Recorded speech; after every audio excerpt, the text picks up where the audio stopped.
रीतिकालीन जो कवि पढ़ रहे हैं आचार्य केशव के बाद अगला कवि पढ़ रहे हैं हम चिंतामणि त्रिपाठी। देखिए इनका थोड़ा सा परिचय लेकिन इंपॉर्टेंट है बहुत ज्यादा कि चिंतामणि त्रिपाठी का जन्म 1609 ईस्वी में ग्राम तिकवापुर जिला कानपुर उत्तर प्रदेश में हुआ था। 1609 ग्राम तिकवापुर जिला कानपुर और राज्य उत्तर प्रदेश। किसका जन्म हुआ था? ये चिंतामणि त्रिपाठी का, जो रीतिकाल के कवि हैं। आगे देखिए इनके पिता का नाम रत्नाकर त्रिपाठी। पिता का नाम रत्नाकर त्रिपाठी। मतीराम और भूषण को इनका भाई माना जाता है। मतीराम और भूषण भी रीतिकालीन कवि हैं और कहा जाता है कि ये दोनों इनके भाई हैं। तो मतीराम और भूषण किसके भाई हैं? चिंतामणि त्रिपाठी के। अब जैसे अपन मतीराम का परिचय पढ़ेंगे तो चिंतामणि और भूषण इनके भाई हो जाएंगे। भूषण का परिचय पढ़ेंगे तो मतीराम और चिंतामणि भूषण के भाई हैं। एक ही बात है, तीनों भाई हैं। एक और नाम आता है जटाशंकर भी नाम आता है, लेकिन ये तीन आप याद रखें। अब देखिए आप सबसे इंपॉर्टेंट जो चीज होती है वो किसी भी रचनाकार की रचनाएं होती है भाई, या उसका कोई विशेष कार्य होता है या कोई विशेष प्रकृति की उपलब्धि। हमें हिंदी साहित्य का इतिहास पढ़ रहे हैं तो सबसे इंपॉर्टेंट क्वेश्चन यही बनेगा हमेशा, देखना उनकी रचनाएं। अब रचनाएं कौन कौन सी वो हमें याद होनी भी जरूरी है। रचनाएं इनकी चार प्रमुख हमने लिए हैं यहाँ पर: कविकुल कल्पतरु, छंद विचार, काव्य विवेक और काव्य प्रकाश। कविकुल कल्पतरु, छंद विचार, काव्य विवेक और काव्य प्रकाश चिंतामणि त्रिपाठी की प्रमुख रचनाएं हैं। आचार्य शुक्ल ने इनके बारे में क्या कहा है? एक पंक्ति है आचार्य शुक्ल की कि हिंदी रीति ग्रंथों की अखंड परंपरा चिंतामणि त्रिपाठी से चली। हिंदी में जो रीति ग्रंथ लिखे गए उनकी अखंड परंपरा, अखंड का मतलब लगातार, पहले अलग अलग लिखा जाता है खंडित रूप में, बीच में रुके फिर लिख जाए किसी ने फिर रुका है, लेकिन अखंड परंपरा किससे शुरू मानी जाती है? चिंतामणि त्रिपाठी से। और ये बात कौन कहते हैं? क्वेश्चन ऐसे आ सकता है कि हिंदी रीति ग्रंथों की अखंड परंपरा चिंतामणि त्रिपाठी से चली, कथन है आचार्य हजारी प्रसाद द्विवेदी का, आचार्य रामचंद्र शुक्ल का। किसका? आचार्य रामचंद्र शुक्ल का। किसका कथन है ये ध्यान रखना है आपको, आचार्य रामचंद्र शुक्ल का। अब हमें इनमें से कुछ चीजें याद करनी, तो मेरा मानना है कि ये दो चीजें सबसे इंपॉर्टेंट है याद करने वाली। ये तो नॉर्मल है, जन्म और ये, तो इनको याद करने के लिए देखिए आप यहाँ पर एक ट्रिक बनाते हैं। क्या बनाएंगे? पूरा लिखेंगे अपन कवि कुल। क्या लिखेंगे? कवि कुल छंद काका। और काका कौन है आपके? चिंतामणि। तो आप याद करेंगे कि कवि कुल छंद काका चिंता मत कर। कवि कुल छंद काका चिंता मत कर, यानी कि अपने कोई काका है उनका क्या नाम है? कवि कुल छंद। हम उनसे कह रहे हैं कि कवि कुल छंद काका चिंता मत कर। तो चिंता से तो चिंतामणि, और कवि कुल छंद काका से देखिए आप कवि कुल कल्पतरु हो गई, छंद से छंद विचार हो गई, और काका से काव्य विवेक और काव्य प्रकाश हो गई। कवि कुल छंद काका चिंता मत कर, तो चिंतामणि भी आ गया, उनकी कृतियां भी आ गई। ठीक है, ये हमें याद करने के लिए बहुत फायदेमंद ट्रिक है। आचार्य शुक्ल ने क्या कहा? तो देखिए कभी भी कोई कोटेशन याद करें, कोई परिभाषा या किसी विद्वान का कोई कथन आप याद करते हैं तो पूरा कथन याद नहीं होता, उसमें कुछ ऐसे शब्द याद कीजिए जो दूसरे कोटेशन में आपको नहीं मिले। दूसरे कोटेशन में आपको शब्द नहीं मिले तो हमें यह याद करना है हिंदी रीति ग्रंथों की अखंड परंपरा, ये शब्द आप याद करेंगे। अखंड परंपरा और अखंड परंपरा, ये वाला कथन चिंतामणि तो इसमें आएगा। इसे किसके लिए कहा है? किसने कहा है? आचार्य शुक्ल ने। तो शुक्ल की अखंड परंपरा, शुक्ल की अखंड परंपरा, इसको अंडरलाइन कर लेना आप। अखंड परंपरा कोटेशन में दिखेगा, आपको ये दिखेगा तो आपको किसकी बतानी है? वो पंक्ति शुक्ल की बतानी। ठीक है, ये चिंतामणि त्रिपाठी का परिचय हुआ। देखिए अगले रीतिकाल के कवि हैं मतीराम, जो चिंतामणि के ही भाई हैं। चिंतामणि, भूषण, मतीराम, जटाशंकर, ये तीन चार भाई हैं। इनका परिचय देखिए आप। ये तो है कि चिंतामणि और भूषण के क्या थे? भाई।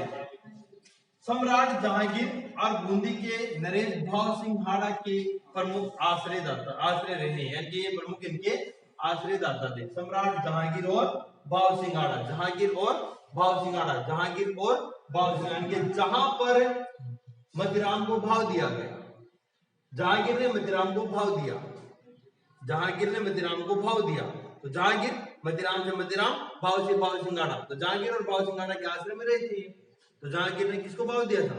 मतीराम। अपने प्रसिद्ध ग्रंथ, इनका सबसे ज्यादा प्रसिद्ध ग्रंथ है ललित ललाम, और कई बार पूछा जा चुका है ललित ललाम किसकी रचना है, ललित ललाम किसकी रचना है। तो अब याद कर लो, आप यहां से याद कर लो, इसको खत्म हो रहा है ना, वहां से बढ़ाओ, मतीराम की रचना है ललित ललाम मतीराम, ऐसा अनुबंधन करो इसके साथ। जब भी ललित ललाम खत्म हो, अपने आप मतीराम निकले, ललित ललाम मतीराम, ललित ललाम मतीराम, ठीक है। तो इनकी प्रमुख ग्रंथ हैं जिसकी रचना इन्होंने बूंदी नरेश भाव सिंघाड़ा के आश्रय में रहकर की थी, 1661 से 1665 के बीच में की थी, ठीक है। तो ये ध्यान रखना, किसके आश्रय में की थी? भाव सिंघाड़ा के, और बस ये याद रखो बूंदी के हैं, तो वहां रखकर की थी। अगला आता है इनकी प्रमुख कृतियां, फूल मंजरी, रसराज, मतीराम सतसई, लक्षण श्रृंगार और अलंकार पंचाशिका, ये इनकी प्रमुख कृतियां हैं। तो इनको ऐसे ही याद करना है आपको एक बार। फिर एक छोटी सी ट्रिक है जो आपके काम आ जाए, तो याद लिख सकते हो आप, इसमें ललित ललाम को भी ले लूंगा मैं, ललित फूल, ललित यानी छोटा सा कोमल सा फूल, तो ललित फूल अमल रस, ललित फूल अमल रस, इसका मतीराम का, ऐसे करेंगे ललित फूल अमल रस मतीराम का, ये ट्रिक है अपने, और इसे सारी करते हैं याद, ललित फूल अमल रस मतीराम का।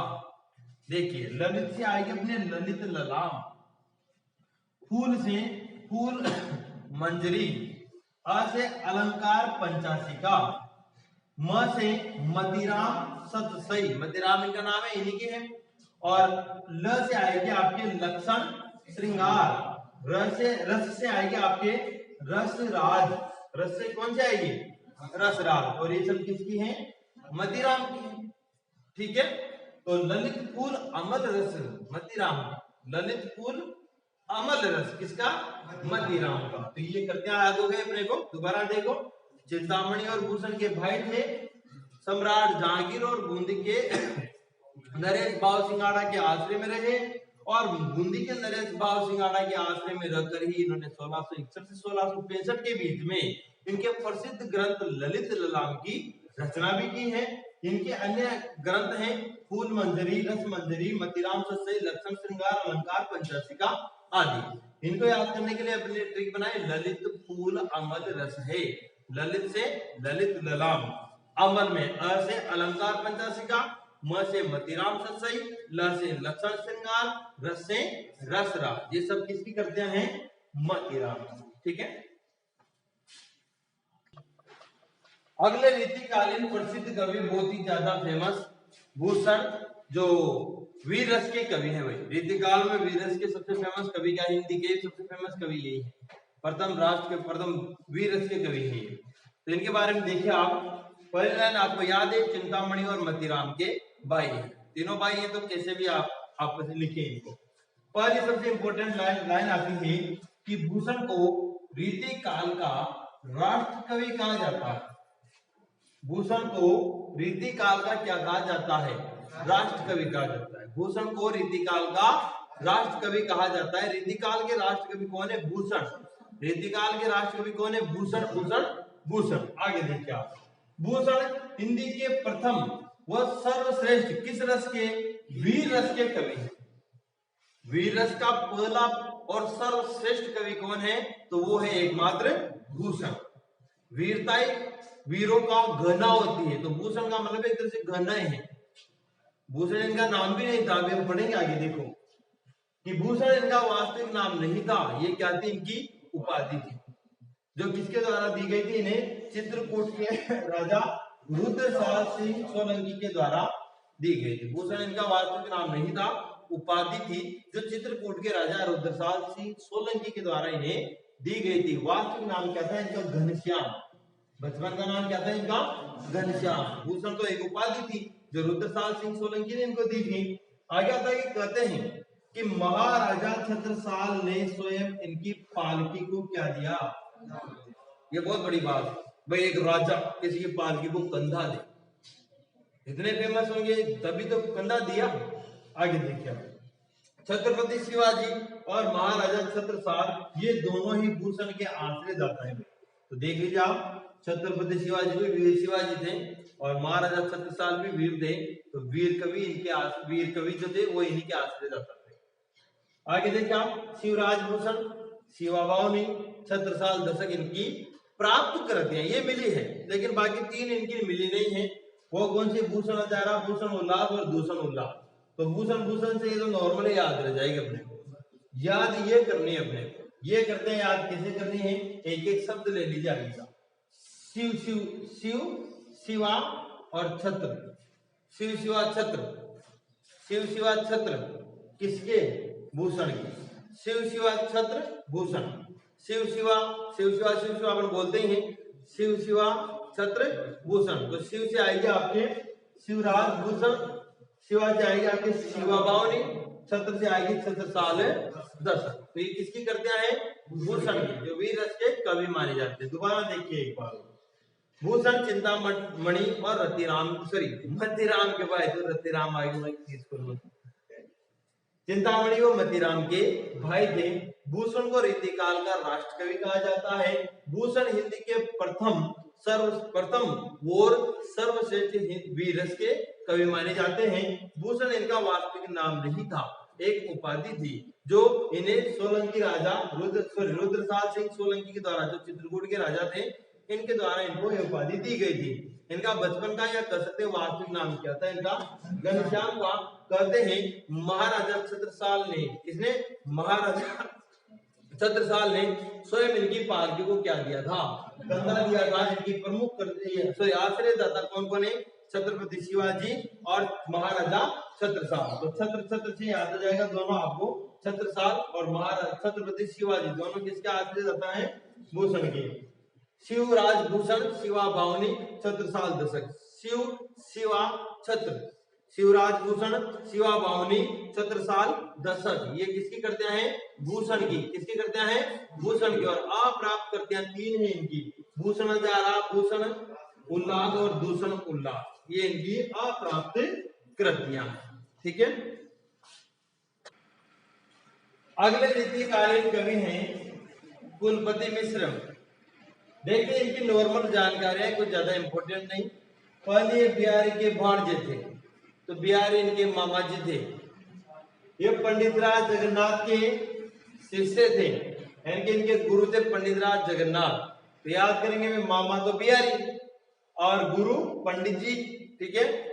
यह जयपुर नरेश जयसिंह के पुत्र राम सिंह के आश्रित कवि थे। तो जयपुर के राम सिंह के आश्रित कवि थे। तीन चीजें याद करनी है, मामा जी तो बिहारी और गुरुजी पंडित जी और आश्रित कवि राम सिंह। खत्म बात। ये चिंतामणि की परंपरा के दूसरे आचार्य थे। नंबर 2 पर आते हैं चिंतामणि की परंपरा में आचार्य में। अब ये है चीज अब नहीं याद करने की, इनकी कृतियां याद करो। में संग्राम सार, रस रस है, नक्शिक, दुर्गा भक्ति, चंद्रिका। तो एक ही लाइन में याद कराऊंगा आपको कि आप याद करें, शरण दुर्गा, दुर्गा की शरण में रहना है अपने को, दुर्गा माँ की शरण में रहते ही नहीं रहते। तो कुलपति किसकी शरण में थे? माँ दुर्गा की शरण। तो शरण दुर्गा कुलपति, ऐसे लिख लेना पीछे, शरण दुर्गा कुलपति, ये अपने ट्रिक है और याद हो जाएगी आपको आराम से। स से आएगी अपने संग्राम सार, र से आएगी रस रस से, न से आएगी नक्शिक और दुर्गा से दुर्गा भक्ति चंद्रिका। शरण दुर्गा की, कौन है दुर्गा माँ की शरण में? कुलपति। ठीक है, हो जाएगी आप। तो नॉर्मल बिहारी इनके भांजे थे, ये बिहारी के भांजे थे, पंडित राज जगन्नाथ के शिष्य थे। जयपुर के नरेश सवाई जयसिंह के पुत्र राम सिंह के आश्रित कवि थे। चिंतामणि की परंपरा में दूसरे आचार्य थे। और शरण दुर्गा, संग्राम सार, रस रस से, नक्शिक, दुर्गा भक्ति चंद्रिका, ये कुलपति मिश्र की प्रमुख ग्रंथ है, ये इनकी कृतियां हैं।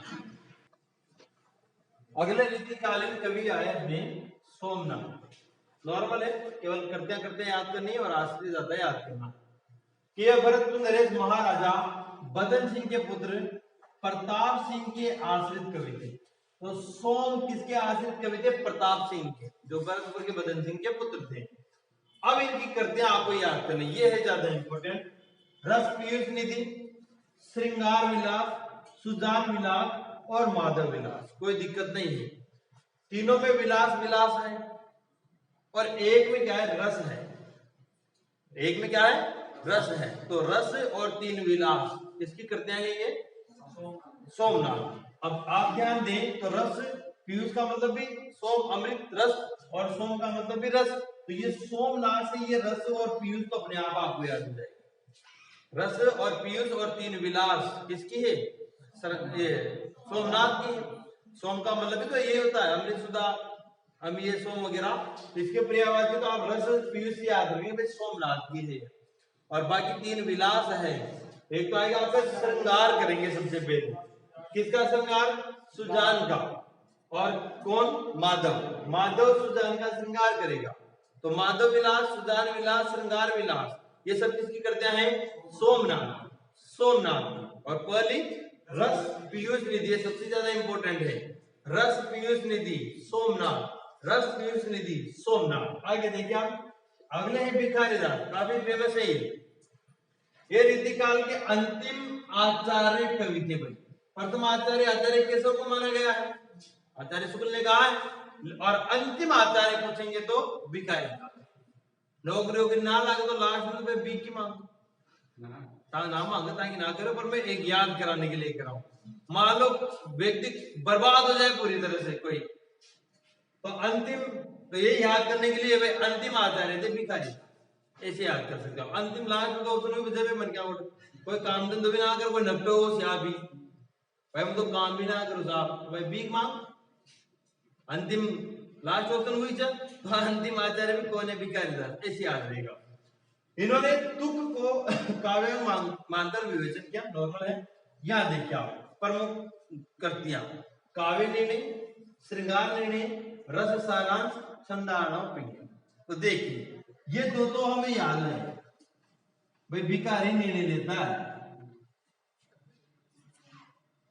है ना, याद कैसे करेंगे भाई, निर्णय कौन लेता है, भिखारी दास। निर्णय कौन लेता है, भिखारी दास। काव्य का निर्णय भी वही करता है और श्रृंगार का निर्णय भी वही करता है। काव्य का निर्णय और श्रृंगार का निर्णय कौन करता है, भिखारी दास। कौन करता है, भिखारी दास। काव्य का निर्णय, श्रृंगार का निर्णय, निर्णय शब्द से याद रखेंगे आप, निर्णय कौन करता है, भिखारी दास करता है। रस सारांश और छंदार्णव पिंगल भी इन्हीं की है। अब आगे देखा प्रसिद्ध पंक्तियां कि आगे के कवि रीति है तो सुकविता है, ना तू राधिका कन्हाई सुमिरन को बहाना।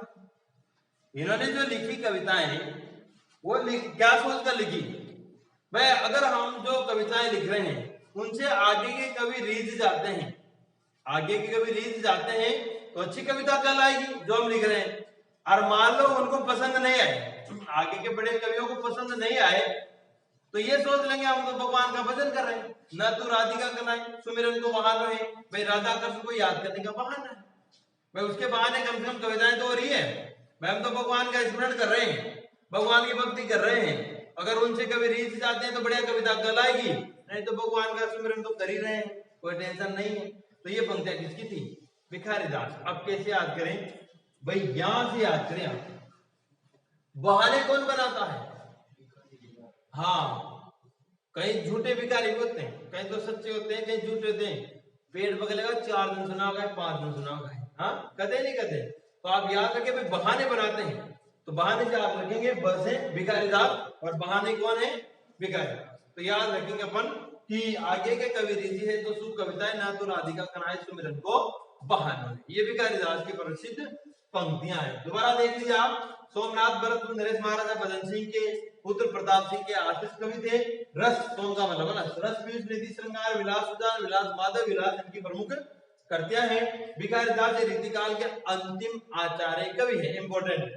इन्होंने तुक को काव्यांग मानकर विवेचन किया और काव्य निर्णय, श्रृंगार निर्णय, रस सारांश, छंदार्णव पिंगल इनकी प्रमुख ग्रंथ हैं। और आगे के कवि रीति है तो सुख कविताएं, न तो राधिका कन्हाई सुमिरन को बहानो है, तो बहानो से भिखारी दास की पंक्तियां हैं, ठीक है।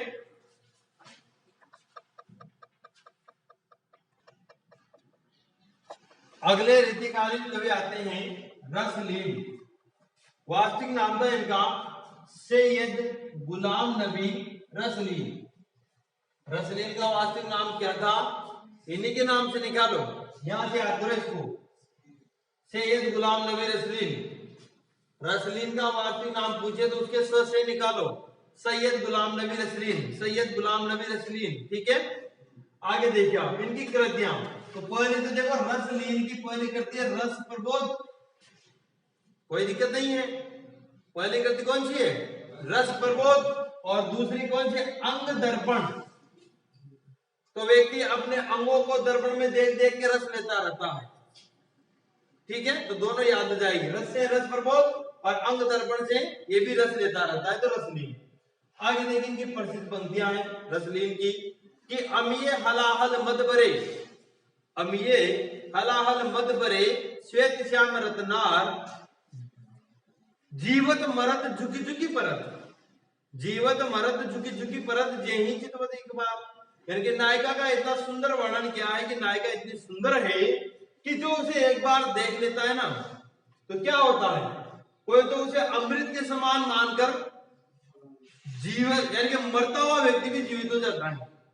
किसी के ऊपर ऐसा प्रभाव पड़ता है कि मान लो मरवा जा रहे हो और सुंदर नायिका देखते ही वो भी जीवित हो उठता है। दूसरा देखो, हलाल का मतलब होता है जहर, मरद, यानी कि कोई उसको देखते हैं ऐसे मान के आप, जैसे मानो जहर होता है ना, उसको पीते जिसे व्यक्ति मर जाता हो, तो मानो उसके समान हो, उसको देखते मर जाएंगे। जहर कितना खतरनाक होता है, वैसे एक तो अमृत की उपमा दी, जहर की उपमा दी। एक कि मद, मतलब मद का मतलब होता है शराब, नशा, कि कोई व्यक्ति उसको देखते नशे में हो जाता है, यानी कि झुकी झुकी पड़त, यानी कि झुक झुक कर नीचे गिरता रहता है, पड़ता रहता है, शराब भी डोलता है ना, झुकता है गिरता है, वैसे। तो ये पंक्तियां अपनी किसकी है, अर्थ याद नहीं करना आपको, आपको ये याद होना चाहिए कि ये प्रसिद्ध पंक्तियां किसकी है। आप कैसे याद करेंगे?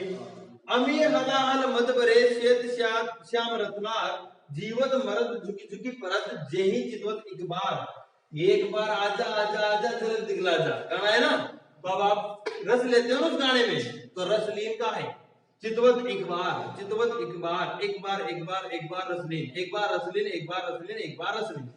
भाई एक बार रसलीन तू गा, तो याद रखें आप इस शब्द को रट लो, चितवत एक बार, एक बार एक बार एक बार कौन है? चितवत एक बार रसलीन।